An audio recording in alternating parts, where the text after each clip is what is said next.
سورة الفاتحة. أعوذ بالله من الشيطان الرجيم. بسم الله الرحمن الرحيم. الحمد لله رب العالمين مالك يوم الدين إياك نعبد وإياك نستعين صراط الذين أنعمت عليهم غير المغضوب عليهم ولا الضالين. الحمد لله رب العالمين وبه نستعين. والصلاة والسلام على أشرف الأنبياء والمرسلين سيدنا حبيبنا رسول الله الأمين وعلى آله وصحبه أجمعين. اللهم صل على سيدنا محمد الفاتح لما أغلق والخاتم لما سبق ناصر الحق بالحق والهادي إلى صراطك المستقيم وعلى آله وصحبه حق قدره ومقداره العظيم. سبحانك لا علم لنا إلا ما علمتنا إنك أنت العليم الحكيم. ولا حول ولا قوة إلا بالله العلي العظيم. ولا حول ولا قوة إلا بالله العلي العظيم. ولا حول ولا قوة إلا بالله العلي العظيم. قال رب اشرح لي صدري ويسر لي أمري واحلل عقدة من لساني يفقهوا قولي. اللهم زدنا علما وارزقنا فهما. رب يسر ولا تعسر بتميم الخير. أما بعد. Tuan-tuan dan puan muslimin muslimat, hadirin hadirat yang Allah yang dirahmati Allah sekalian, alhamdulillah kita memanjatkan syukur kita kehadirat Allah Subhanahu wa taala kerana dapat lagi kita bertemu pada malam ini di kali yang kedua lah bagi minggu ini. Mana minggu ni kita ada 2 kali. Lepas itu ada lepas raya pula kot, insyaAllah. Jadi bertepatan dengan tarikh hujung hari Selasa tu, minggu 4 bulan Februari kan. Jadi hari ni hari Khamis, minggu pertama bagi bulan Mac kan. Jadi nampak jadi 2 kali seminggu. Tapi lepas ni kan? InsyaAllah mudah-mudahan banyak umur kita Allah bagi peluang dan ruang lagi untuk kita jumpa pada selepas ini bulan ini, insyaAllah. No? Baik. Amin. Baik, alhamdulillah kita nak sambung lagi bincangan kita dalam kitab Mukasyaful Qulub ni. Bab yang ke-25 kita masuk dah sikit hari tu, hari Selasa hari tu, zakat dan bakhil kan. Bagaimana dibincangkan berkaitan dengan zakat dan bakhil ni, mana hak yang pemurah dan kedekut. Zakat ni dia bukan kata pemurah, maknanya hak yang memang kena. Kalau kena lah kan. Tapi kalau kena pun bakhil juga, kedekut juga, tu yang Allah sebut amaran dalam surah Ali Imran ayat 180 itu yang kita dah pun baca. Dan hari ni kita nak sambung lagi. ثم قال حجة الإسلام الإمام الغزالي رحمه الله تعالى ونفعنا به وبعلومه في الدارين آمين يا رب العالمين.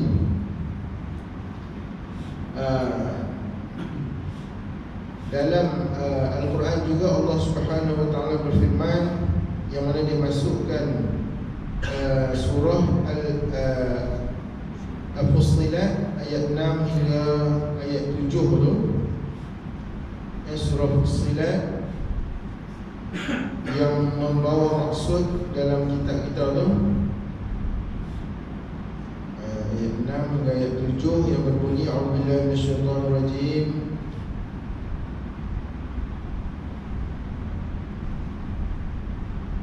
Maksud dia begitu sikit lah.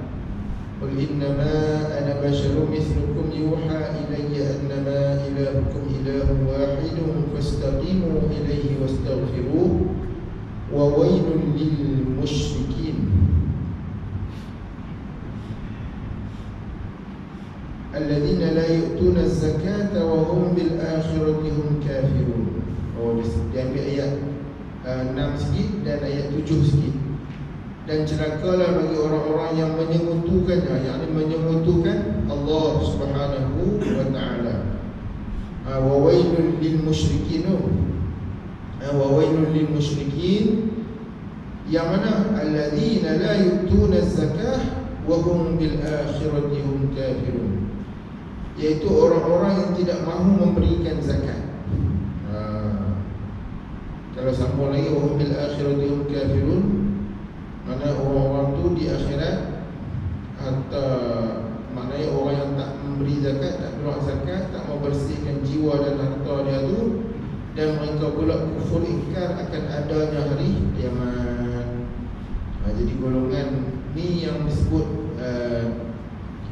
dalam mukadimah bab kita ni juga, bagaimana orang-orang yang menyengutukan Allah ni. Menyengutukan Allah ni makna orang yang menduakan Allah, orang yang mengambil benda lain yang ada dianggap macam Tuhan juga, kan? Menyengutukan Allah ni di antara salah satu dosa besar, kan?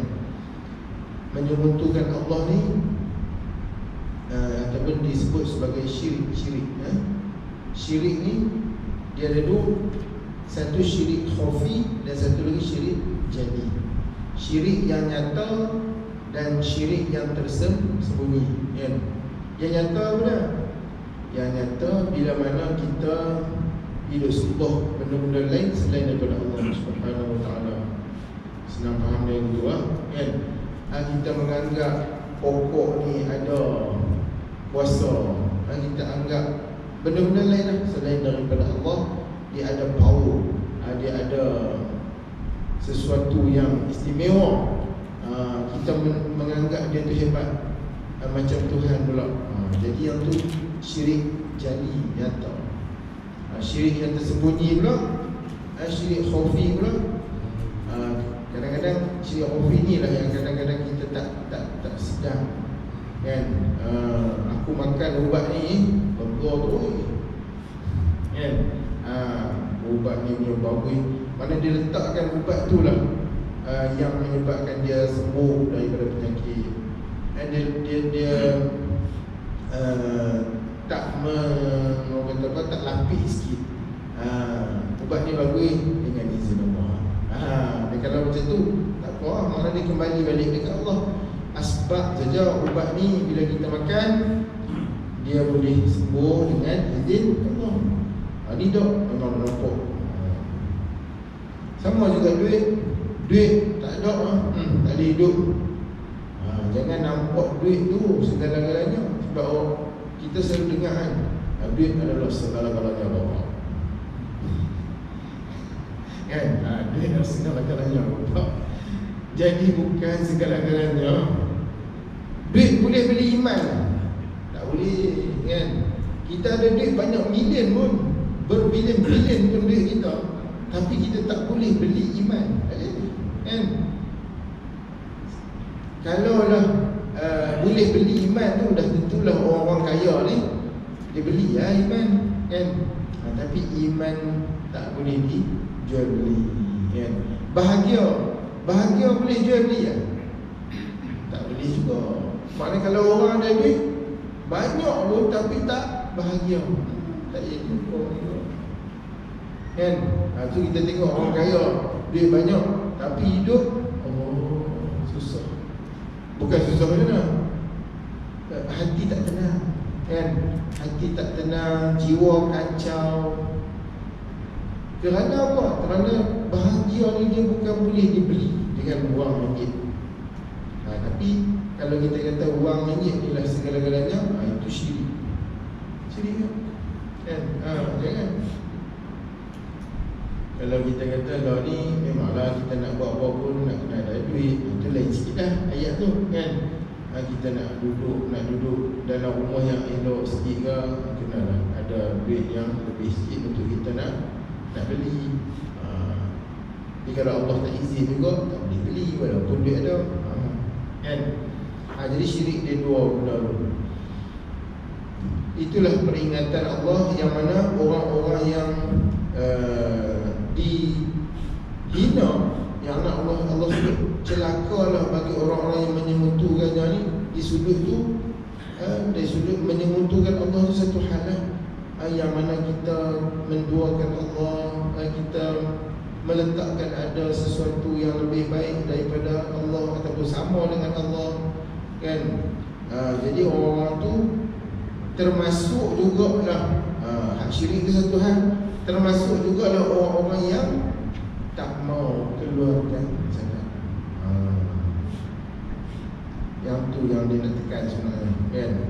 Kerana orang yang tak mau keluar zakat ni, dia sangat bahaya. Dia jangan rasa dia tak keluar tu, dia rasa macam dia okey. Dia rasa macam dengan apa hak dia dapat tu hasil usaha dia, dan tak perlu pun nak keluar. Pasal apa? Aku yang cari, aku yang dapat ni, nak bagi. Pasal apa pula? Itu dia fikir macam akal dia lah, kan? Sebab tu akal kita ataupun akal kita ni tak boleh kita fikir macam mana logik yang biasa macam ni. Sebab benda yang bersangkut dengan Allah ni, dia tak boleh pakai logik akal kita. Tak semualah, ada benda yang boleh, ada benda yang tak boleh. Kan? Kita tak mau sembahyang satu waktu kan, tapi kita nak sembahyang 4 waktu lain. Walaupun kita sembahyang 4 waktu lain, dia seolah-olah macam dengan disebabkan tak sembahyang satu waktu tu saja menyebabkan lain pun tak jadi apa. Dia tu 5 tolak 1, kita 4 kan? Tapi kalau di sisi Allah 5 tolak 1, kosong pun. Kosong. Macam rukun iman lah. Salah satu rukun iman ada 6 rukun iman. Tapi kita tak pegang salah satu dalam yang 6 perkara yang ada dalam rukun iman tu, kita tolak, kita tak mau pakai. Tak percaya pada qada qadar, tak percaya. Habis 6 tu sekali. Kan? Sama juga zakat ni, dia duduk dalam rukun Islam, kan? Jaga elok dah, mengucap syahadah okey dah, sembahyang pun okey dah. Tiba-tiba main kat zakat, tak mau. Langkah pergi puasa je. Puasa okey buat, haji nak, pasal nak pergi haji ni nak, tapi zakat tak mau. Habis juga 5 tolak 1, kosong juga macam tu, kan? Sebab tu bila sebut zakat ni, tuan-tuan yang nombor 9, dia melibatkan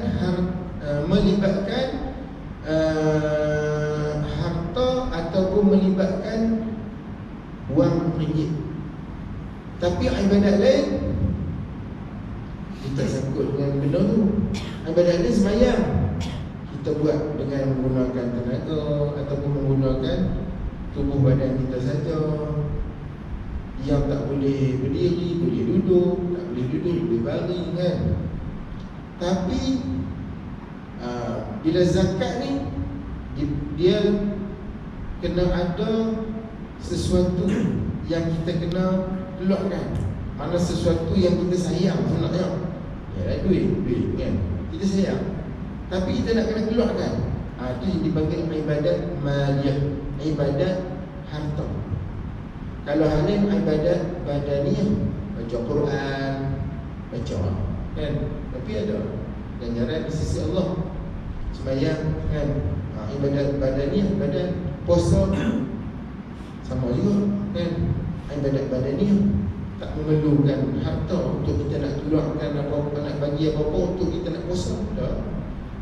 Tapi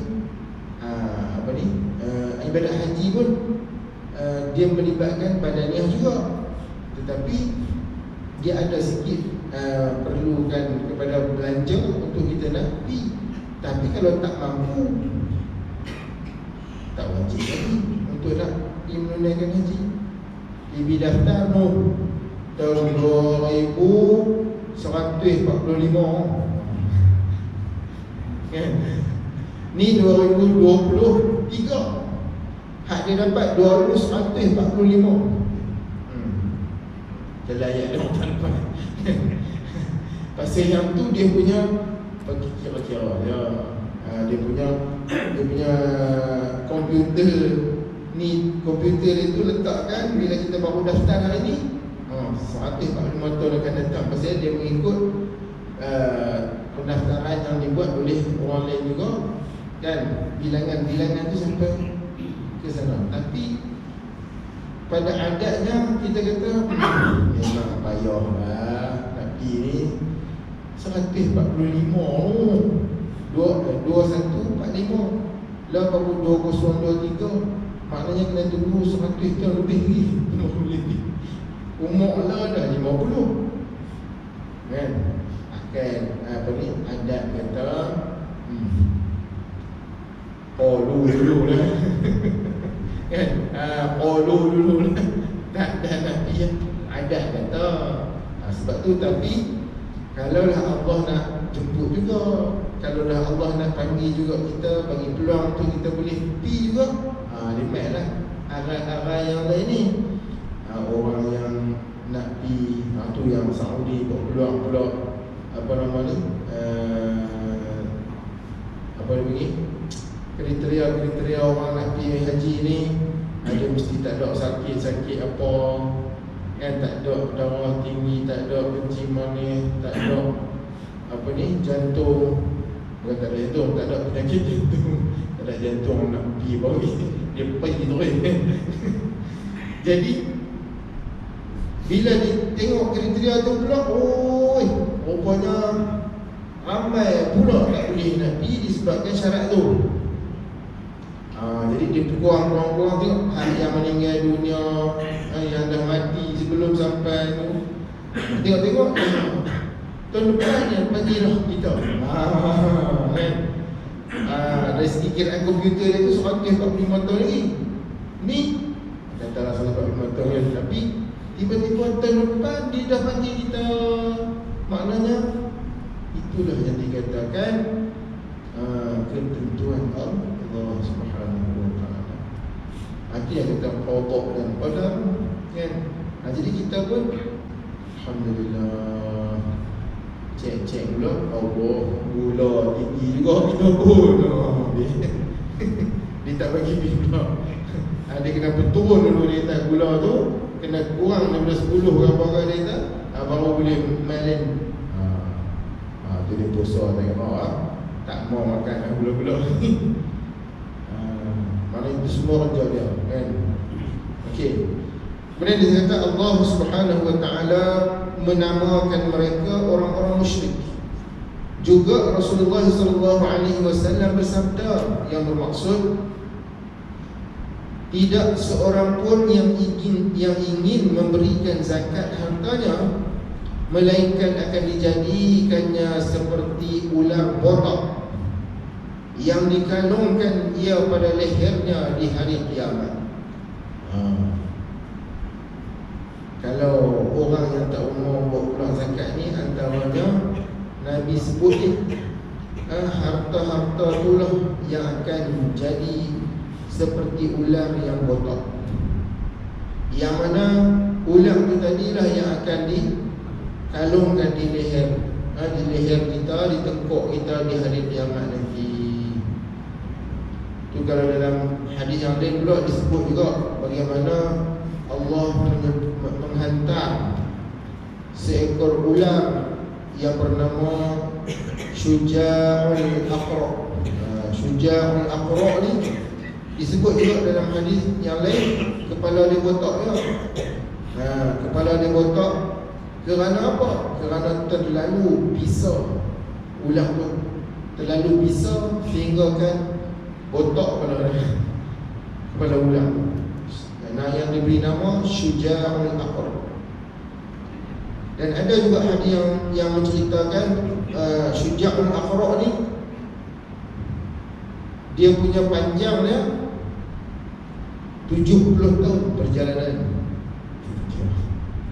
Bayangkan ular tu 70 tahun perjalanan baru sampai ekor. Sebab tu bila kita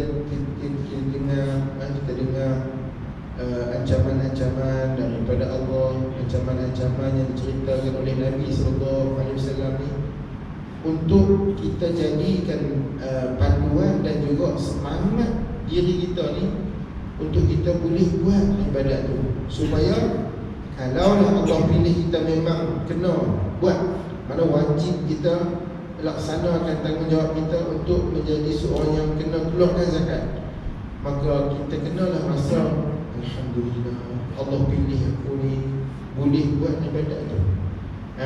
Allah pilih aku boleh buat ibadat tu. Sebab zakat nak ibadat kan, dalam rukun Islam.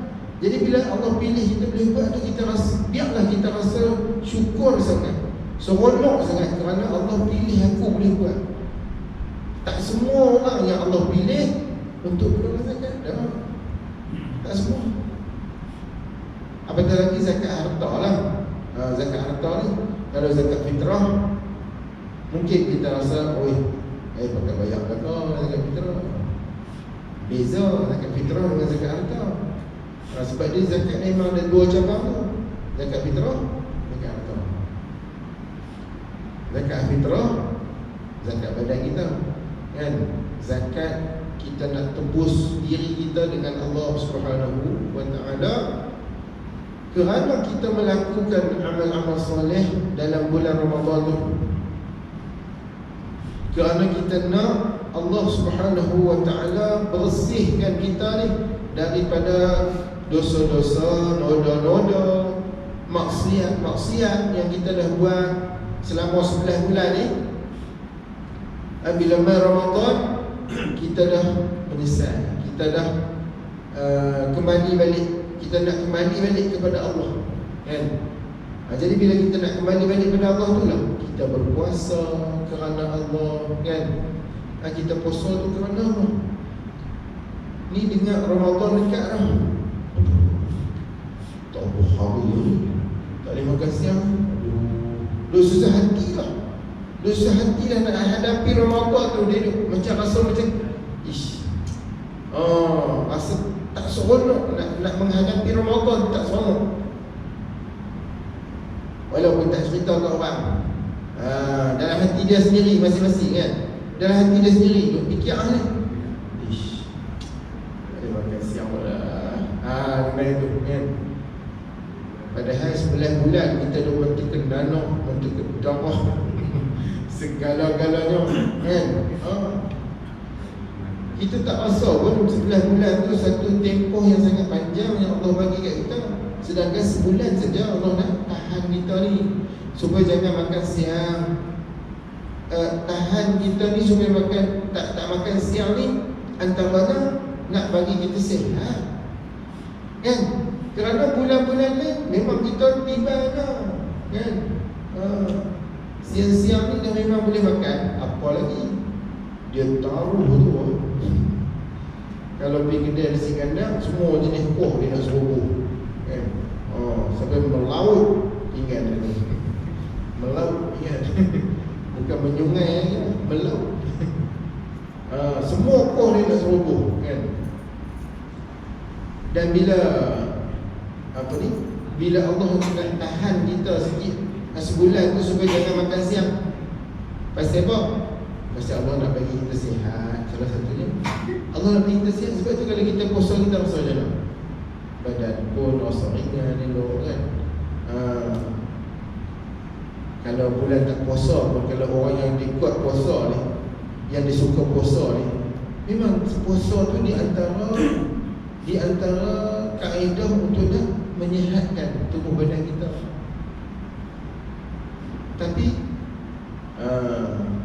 kalau kita tak rasa benda tu sebagai satu peluang untuk kita jadi lebih sihat, jadi kita tak ambil peluang tu kan.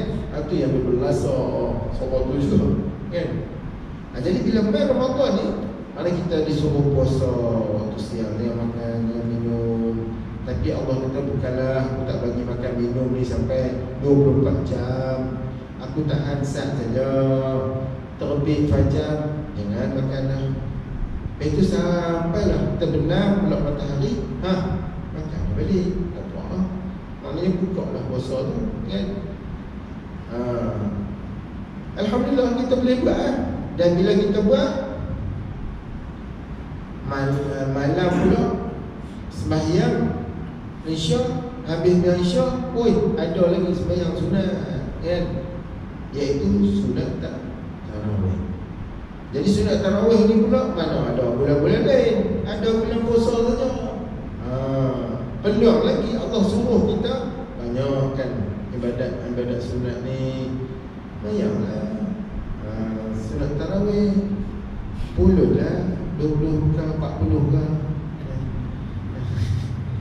Ni duk pilih 10 lah. Apa lah kan? Campur wit dia boleh lah sebelah. Okey lah tu. Duk pilih tu lah daripada dulu sampai gelap. Tak apa lah, boleh lah tu. Buat lah kan. Buat juga. Maknanya kalau bulan lain nak suruh sembahyang 10 tu pun kalau pasal orang nak ready dah ni kan. Sembahyang Takbir Isyak pun jarang lah kan. Tak ada pasal lah. Habis-habis sembahyang Isyak ni kira cak lekut dah. Tapi Ramadan nak nampak kata hebat ni Ramadan. Tunggu kan. Dia tunggu bayar. Padahal siang tadi tak makan tak minum tu. Tapi makan boleh buat banyak. Kalau celah-celah tu pula habis-habis tarawih tu, oi, tadarus pula kan.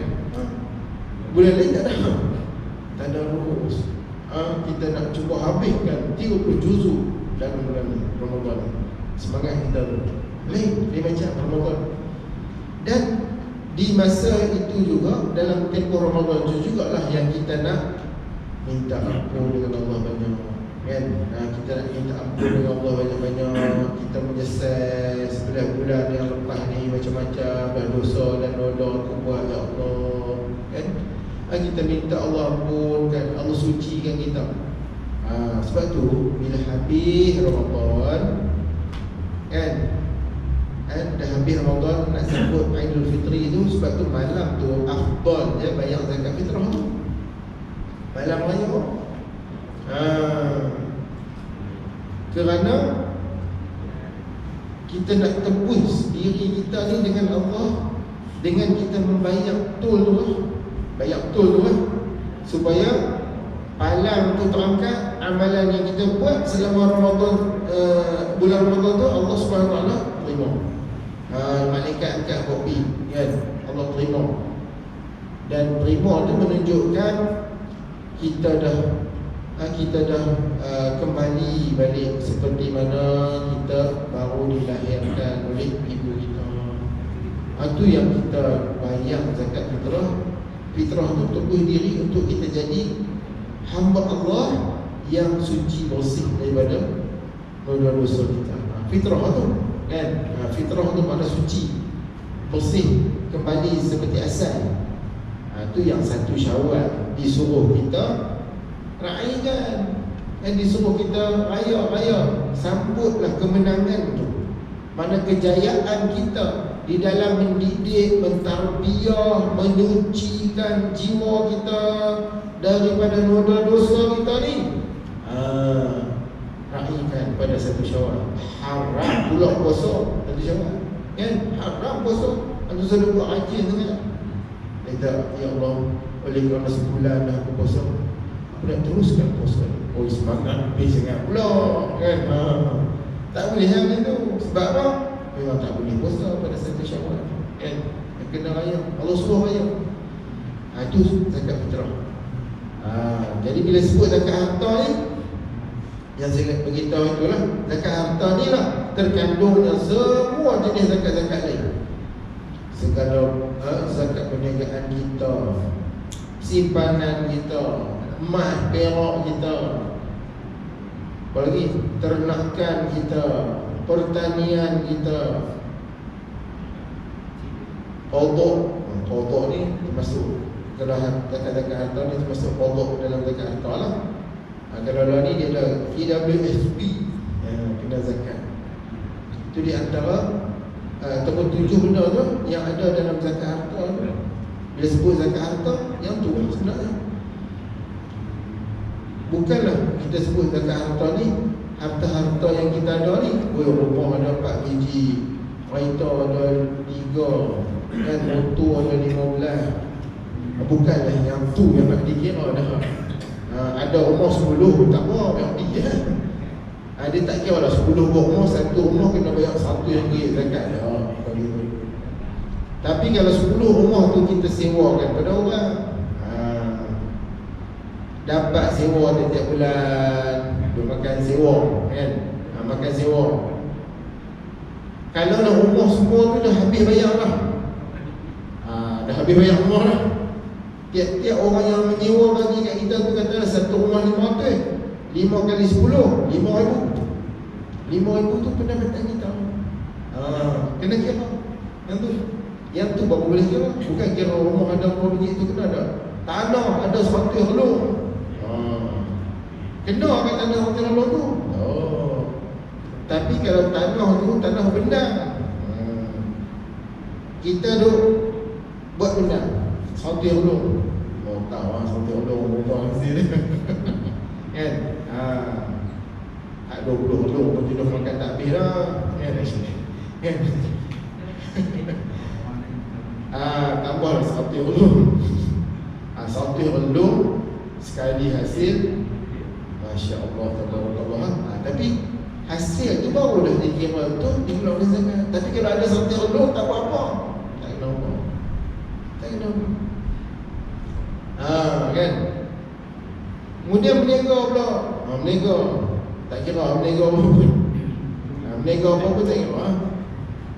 Berniaga roti bakar ke, ayam bakar ke, ikan bakar ke, tak bakar pun kira lah janji berniaga. Janji berniaga. Berniaga kena tengok lah.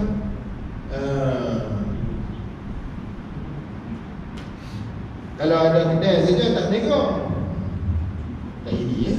Tak boleh nak kira zakat. Tak boleh. Tak kena apa, dah tak berniaga apa. Kan? Tanam apa? Tanaman ni, kalau tanaman, kalau kita padi je lah.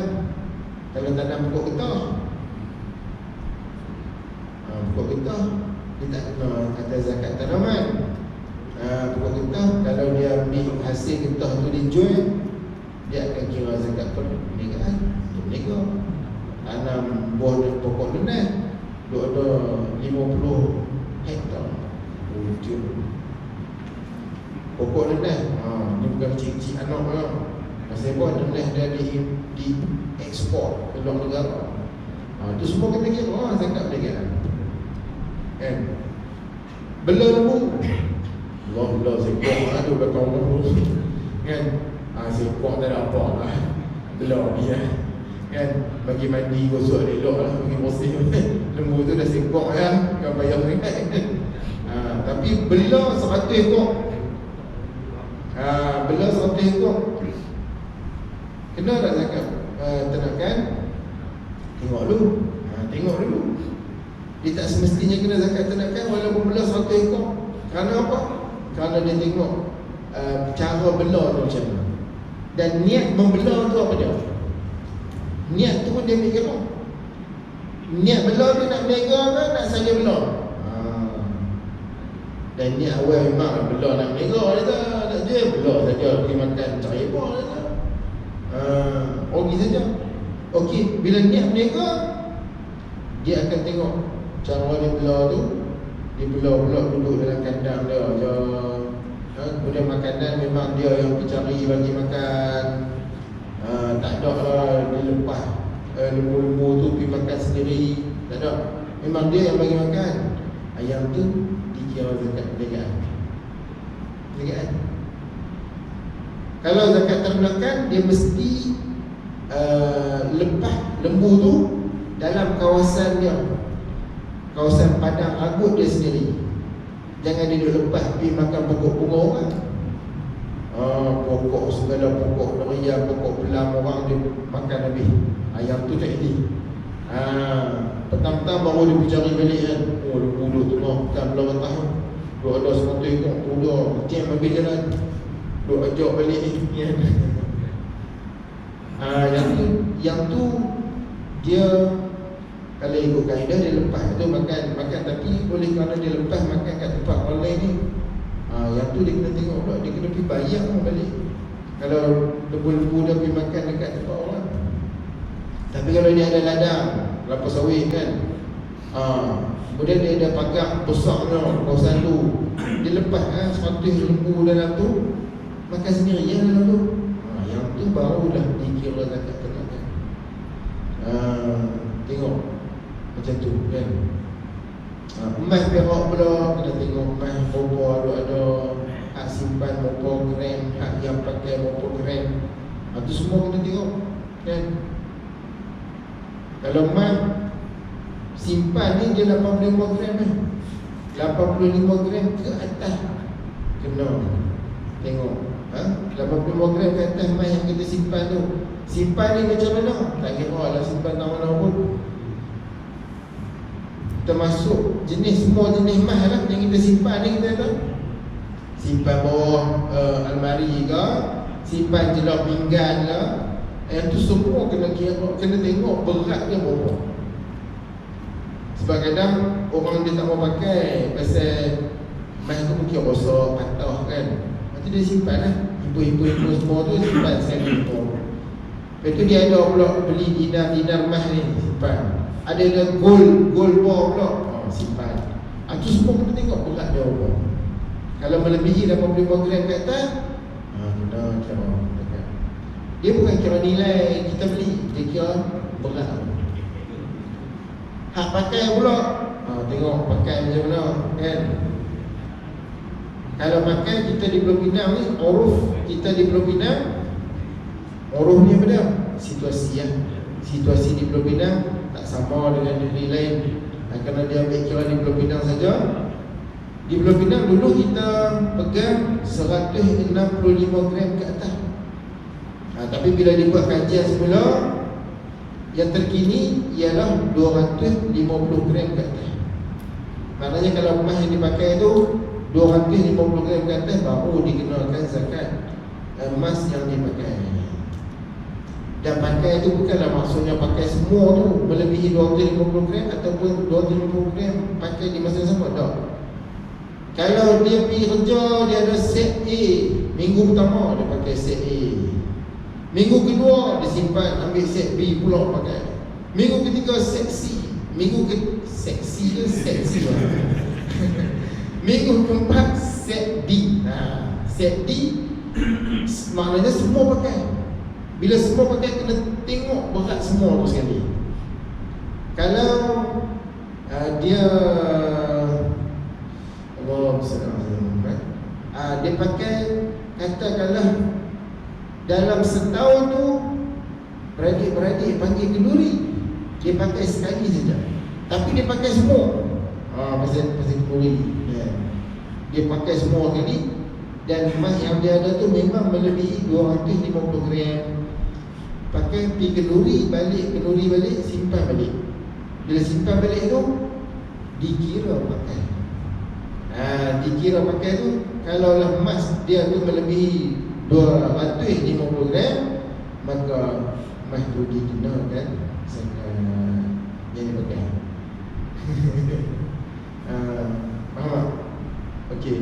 Itu zakat emas. Yang lain-lain tu, zakat lain tu bolehlah nanti kalau nak tanya boleh insya-Allah. Okey, kemudian baginda juga bersabda. Baginda juga bersabda, wahai segenap kaum muhajirin, ada 5 hal jika engkau telah diuji dengannya, maka aku berlindung kepada Allah manakala kalian menemukannya. Tidak akan nampak suatu kejahatan pada suatu kaum sama sekali sehingga mereka melahirkannya, melainkan akan nyata pada mereka sebelum mereka. Tidaklah mereka kurangi takaran maupun timbangan, melainkan mereka telah mengambil yang memilih kebusukan, kesulitan biaya hidup serta kezaliman penguasa. Tidaklah mereka menahan zakat mereka, melainkan mereka telah mencegah hujan dari langit. Kalau saja tidak ada binatang, tidak akan diturunkan hujan. Dan tidaklah mereka melanggar janji Allah dan janji Rasulullah SAW, melainkan akan dikuasakan ke atas mereka musuh dari selain mereka akan mengambil apa yang ada di tangan mereka. Serta manakala imam-imam mereka tidak menghukumi dengan kitab Allah, melainkan Allah akan membuang undi antara mereka. Allahu Akbar. Ini di antara ancaman juga yang disebut oleh baginda Nabi kita sallallahu alaihi wasallam ni, yang mana agak panjang juga hadis ni. Ada 5 hal yang Nabi sebut ni, yang mana hadis ni Nabi sebut kepada kaum Muhajirin. Kaum Muhajirin ni siapa? Kaum yang bersama dengan Nabi sallallahu alaihi wasallam berpindah dari Mekah ke Madinah. Itu nama Muhajirin lah. Jadi Nabi pesan dekat mereka ada 5 hal. Kalau diuji oleh Allah dengan 5 tu, maka Nabi kata aku berlindung dengan Allah daripada kalian menemukannya. Maknanya Nabi doa mudah-mudahan kaum Muhajirin ni tak kena ujian itu. Yang pertama tu, tidak akan nampak suatu kejahatan pada satu kaum sama sekali sehingga mereka melahirkannya. Mana tak kira kaum mana pun, sebelum tu tak tahu pun dia punya kejahatan-kejahatan dia tu. Tapi bila dia buat, bila dia buat benda tak elok, maksiat dan sebagainya tu, mana Allah menampakkannya. Tak kira bangsa apa pun kan. Kalau bangsa kita Melayu buat benda tak elok, orang kata yo Melayu kan, apa Melayu saja, celah-celah pula Melayu Islam pula kan. Hari ni ada dia bagi satu video dia ambil awak dia kata ni awak dia kata ini dipanggil bir. Bismillahirrahmanirrahim. Allah. Tu nampak hinanya orang Islam ni tu. Jadi kawan dia bagi satu lagi, segelas lagi minum sikit tu, dia ambil lagi satu gelas, dia minum pula, minum. Ini tak sedap. Dia sedap lagi. Dia tak main-main kan, dengan membaca bismillah. Allah. Jadi Allah menampakkan maknanya kejahatan satu kaum tu disebabkan kejahatan tu dilakukan oleh kaum tu bila dia tunjukkan benda-benda yang tak elok dia buat tu kan. Allah tunjukkan. Tengok orang yang bukan Islam dan berbangsa lain daripada kita Melayu ni, dia akan kata tengok dia Islam pun tak ada sama saja dengan kita kan. Cerah-cerah tu pula 2-3 hari ni pasal filem seolah-olah menggalakkan liberalisme ni, agama semua sama. Itu bahaya juga kan. Agama semua sama, mana boleh. Yang kita tak tahan tu salah seorang dia tu pengarah orang Islam kan. Yang berlakon pun orang Islam lah. Tapi oleh kerana filem itu tidak ditayangkan di dalam pawagam, jadi lembaga penafisan filem tak boleh nak ambil tindakan.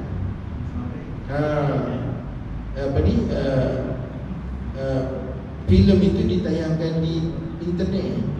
Jadi dia bebas. Dia bebas. Dalam filem tu bagaimana disebutkan tentang seorang bapa bagi tahu dekat anak dia tu, kalau dah sampai satu masa, sebab anak dia tu dalam cerita tu anak tu dia buat kajian tentang Al-Quran, tentang kitab Bible, tentang kitab Hindu. Sebab pengarah Cina Melayu dia kan. Jadi dia seolah-olah nak mencari yang mana yang terbaik. Konon-kononnya cerita tu dia macam nak abang kata sama je semua. Dia nak abang macam tu sebenarnya. Tu yang ayah dia kata kat dia, kalaulah kamu jumpa agama yang lebih baik lagi daripada ataupun yang kita sedang percaya ni, tak apa, pilih lah yang terbaik. Nampak? Tu salah satu agenda yang bahaya. Sebab anak-anak muda lah ni memang dia banyak tengok tu. TV tak tengok kan? TV tak tengok. Tengok telefon lah, internet lah kan? Mana dia jumpa tu, dia sikit sebanyak dia akan ada kesan kepada anak-anak muda lah ni.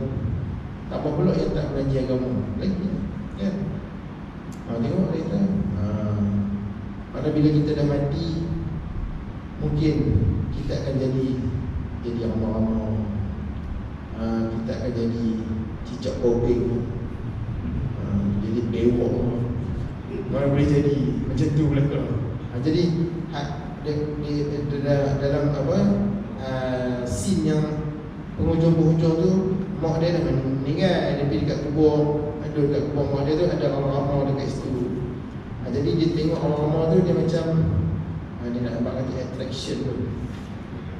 Ramah-ramah tu seolah-olah macam mak dia. Jadi dia tengok ramah-ramah tu, dia senyum, seolah-olah macam benda tu memang macam tu, Jadi kalau orang yang anak-anak muda yang tak mengaji ni, dia anggap dia boleh pegang benda-benda tu. Dia nampak, dia akan nampakkan memang agama tu sama lah. Sebab tu ramai di kalangan orang muda tadi yang memang tak pegang dah agama. Data agama semua sama je. Jadi tak payah, sebab dia tak mengaji dan tak dapat pendedahan tentang agama. Itu masalah kan? Dan bahayalah sebenarnya. Kalau kita sebut golongan atheism, tak ada agama. Dia hidup lah, dia tak hidup, mati nanti. Tak yakin, tak percaya pada kewujudan kodok pada rukun iman. Tak tahulah kan, tak tahu langsung. Jadi itu yang disebut oleh Nabi SAW. Dan antara yang disebut lagi itu ialah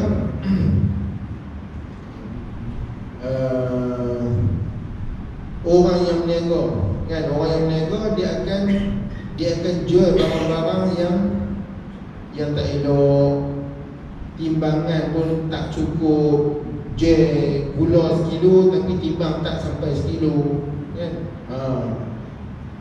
Ayam apa nama ni, dalam botol buah seberat tak penuh, tapi ambil harga penuh. Tu maknanya akan akan ada benda-benda tu. Kemudian antaranya lagi yang Nabi sebut, orang yang tak mau bayar zakat. Orang yang tak mau bayar zakat ni, antara sebab Allah Subhanahu Wa Taala tak turunkan hujan. Antara sebab Allah tak turunkan hujan kerana orang tak mau bayar zakat. Sebab tu dulu bila 2-3 tahun lepas yang banyak musim kemarau yang menyebabkan ramai di kalangan pengusaha bendang ni tak boleh nak buat bendang kan, pasal ayam tak ada. Mungkin juga ramai di kalangan orang yang buat bendang ni tak mau keluar zakat. Mungkin wallahualam lah kan, tapi boleh jadi macam tu. Boleh jadi macam tu. Mana tak, benda hasil nak dapat elok banyak, tapi bila dapat tak mau keluar zakat. Punca tak hujan antaranya yang tu. Dan kalau turun pun kerana adanya binatang-binatang ni, adanya binatang-binatang lain, bukan sebab manusia, tapi sebab binatang lain Allah turunkan hujan juga, kerana kesiankan binatang-binatang lain. Itu Nabi sebut tu kan.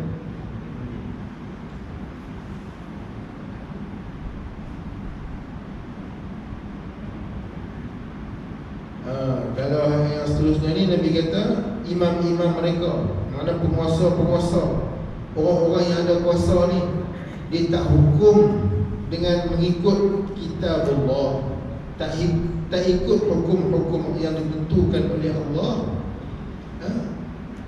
tak mau nak buat apa yang telah ditetapkan oleh Allah Subhanahu Wa Taala. Itu pun salah satu benda yang berbahaya sebenarnya. Jadi insya-Allah mudah-mudahan 5 perkara yang Nabi SAW sebut tu kita selamatlah daripada semua tu, dan kita menjadi hamba Allah yang soleh, yang sentiasa melakukan amalan-amalan yang diperintahkan oleh Allah dengan baik, insya-Allah. No? Allah Subhanahu wa taala alam. Jadi yang terkatu nanti kita sambung lagi pada temuan yang akan datang lah. Kalau ikutkan ada alam-alam di bahaya, insya-Allah. Jadi selamat menyambut Ramadan. Mudah-mudahan Ramadan kali ini juga memberi manfaat yang baik, yang banyak kepada kita, dan mudah-mudahan mencapai takwa yang dijanjikan oleh Allah Subhanahu wa taala. La'allakum tattaqun, insya-Allah. Nah, jadi siapa mohon ampun dan maaf kalau ada terkasar bahasa tersalah kata-kata sepanjang berada dengan benda tuan puan sekalian. Kalau banyak umur, Allah SWT tolong kita lagi, insya-Allah. Aku lupa lihada wa astaghfirullah al-azim li wa lakum wa lisa'il muslimin wal muslimat innahu huwal ghafurur rahim. Al-Fatihah. A'udzu billahi minasyaitonir rajim. Bismillahirrahmanirrahim. Alhamdulillahi rabbil alamin arrahmanir rahim maliki yaumiddin. Iyyaka na'budu wa iyyaka nasta'in ihdinas siratal mustaqim siratal ladzina an'amta 'alaihim ghairil maghdubi 'alaihim waladdallin. Bismillahirrahmanirrahim. Alhamdulillahi rabbil alamin. Wassalatu wassalamu ala asyrafil anbiya'i wal mursalin Sayyidina Habibina Rasulillahil Amin wa ala alihi wa sahbihi ajma'in. Allahumma aftah alina futuhal alihin wa hikmatika wa anshur alina min khazain rahmatik wa dhakkirna ma nasina wa 'allimna ma jahilna bi rahmatika ya arhamar rahimin. Allahumma ij'al jam'ana hadha jam'an marhuma wa tafarruqana min ba'di tafarruqan ma'suma. Sallallahu alaihi wa ala alihi wa ashabihi ajma'in. Walhamdulillahi rabbil alamin. Subhanallah wa bihamdihi asyhadu an la ilaha illa anta astaghfiruka wa atubu ilaik. Bismillahirrahmanirrahim. Illa alladhina amanu wa 'amilus salihati wa tawassaw bil haqqi wa tawassaw bis sabr. Sadaqallahul azim. Assalamualaikum warahmatullahi wabarakatuh.